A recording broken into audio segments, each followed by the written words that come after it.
बिस्मिल्लाहिर्रहमानिर्रहीम। अस्सलाम वालेकुम स्टूडेंट्स। आज हम लोग अपना STA 641 का हम लोग करेंगे लेक्चर नंबर 5। आज का जो आप लोगों का लेक्चर है इसमें से आपकी थ्योरी ही आती है। आप लोगों के पेपर में आपसे शॉर्ट क्वेश्चंस पूछ लेते हैं, MCQs बहुत ज़्यादा आते हैं।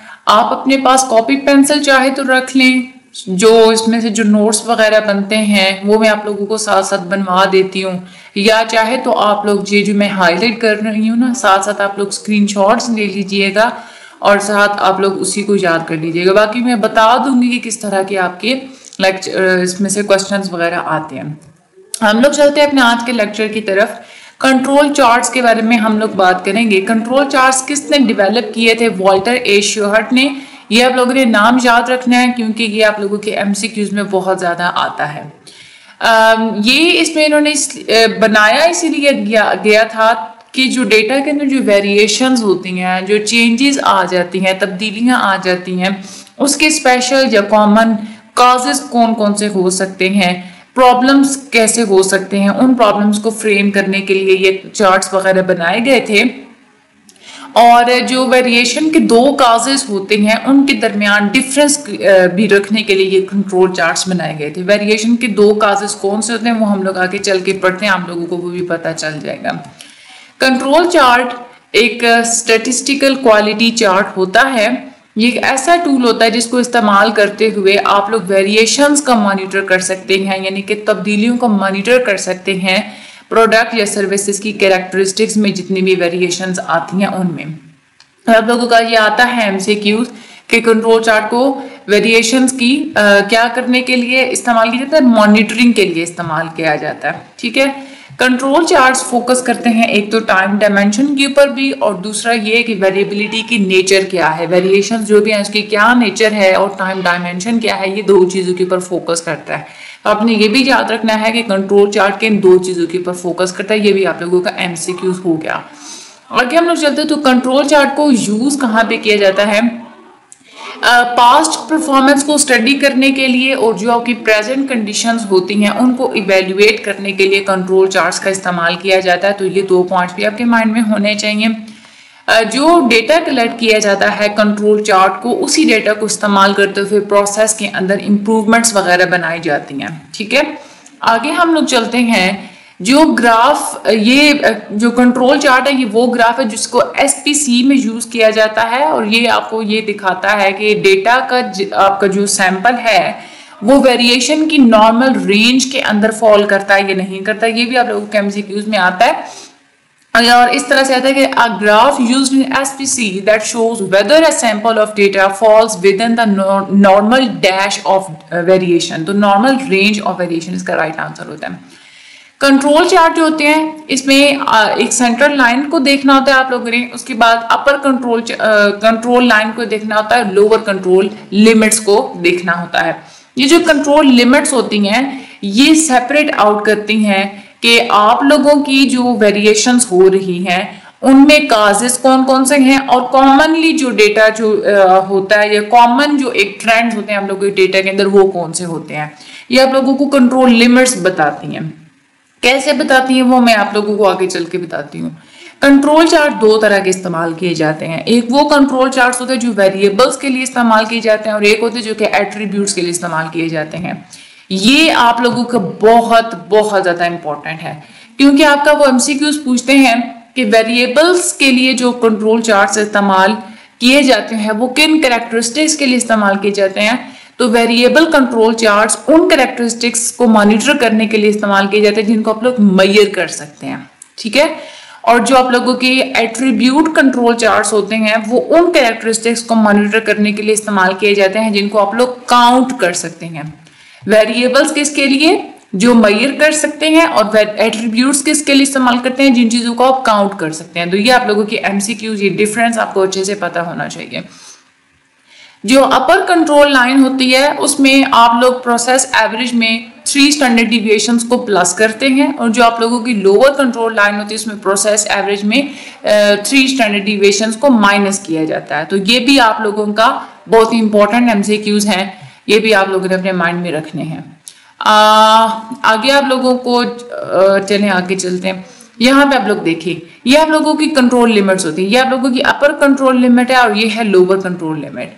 अब जो डेटा आप इन अपर और लोअर कंट्रोल लिमिट्स के दरमियान में ही होगा, इसका मतलब है कि आपका डेटा बिल्कुल ठीक है, कहीं भी कोई भी मसला वगैरह नहीं है। अब कभी कभार ऐसा होता है कि आपका जो डेटा है उसमें से कुछ वैल्यूज अपर लिमिट को क्रॉस कर जाती हैं, या तो फिर कुछ जो होंगी वो लोअर लिमिट को क्रॉस कर जाएंगे। यहाँ पे हम लोग बोलेंगे कि आपके डेटा के अंदर वेरिएशंस आ चुकी हैं, ठीक है। ये अपर लिमिट और लोअर लिमिट को जैसे ही आपका डेटा क्रॉस करेगा तो वहां पे वो स्पेशल काज आप लोगों को पता चल जाएगा वेरिएशन का। कंट्रोल चार्ट्स दो होते हैं जो कि हम लोग ऊपर भी पढ़ चुके हैं, एक होते हैं एट्रीब्यूट चार्ट्स और दूसरे होते हैं वेरिएबल चार्ट्स, ठीक है। सबसे पहले हम लोग एट्रीब्यूट चार्ट्स की तरफ जाते हैं। सबसे पहले हम लोग एट्रीब्यूट चार्ट को स्टडी करते हैं। चाहे तो आप लोग यहाँ पे अपना फ्लो चार्ट बना लें कि कंट्रोल चार्ट, आगे से उसको दो हिस्सों में डिवाइड कर लें, एट्रीब्यूट, और दूसरी तरफ आप लोग लिख लें वेरिएबल्स। अब आप लोग एट्रीब्यूट वाली जो साइड है इसके ऊपर आप लोगों ने फोकस करनी है।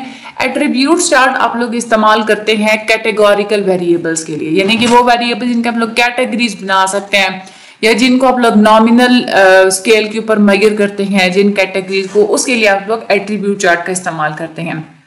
आप लोग कंट्रोल चार्ट्स को तब इस्तेमाल करते हैं जहां पे आप लोगों ने ऐसी चीज को मेजर करना हो जिनको आप लोग नॉमिनेटिव या इंटरवल स्केल पे जो है वो कर सकते हैं, मेजर कर सकते हैं, यानी कि जो आप लोगों का कैटेगोरिकल स्केल्स होते हैं वो, और जो एट्रीब्यूट्स होते हैं एट्रीब्यूट कंट्रोल चार्ट, इसको आप लोग प्रोसेस को मॉनिटर करने के लिए इस्तेमाल करते हैं, ठीक है।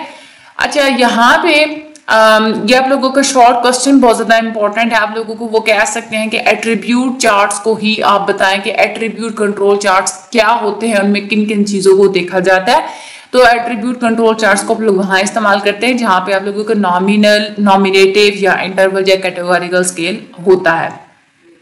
उसके बाद आप लोगों ने ये बता देना है कि एट्रीब्यूट कंट्रोल चार्ट्स की दो टाइप्स होती हैं, एक होते हैं काउंट चार्ट और दूसरे होते हैं प्रोपोर्शन चार्ट, यानी कि पी चार्ट्स। सी चार्ट और पी चार्ट जिसको कहते हैं, आप लोगों के एमसीक्यूज के हिसाब से बहुत इंपॉर्टेंट है, शॉर्ट के हिसाब से भी ये बहुत ज्यादा इंपॉर्टेंट है। सबसे पहले हम लोग ये देखते हैं कि सी चार्ट कहाँ पे इस्तेमाल करते हैं, जहां पे आपका सैंपल साइज कांस्टेंट ना हो और ना ही वो, और आप लोगों का जो सैंपल साइज है वो अननोन हो, आपको अपने सैंपल साइज का सही से पता भी नहीं है, वहां पे आप लोग जो काउंट चार्ट्स का इस्तेमाल करते हैं वो होते हैं सी चार्ट्स।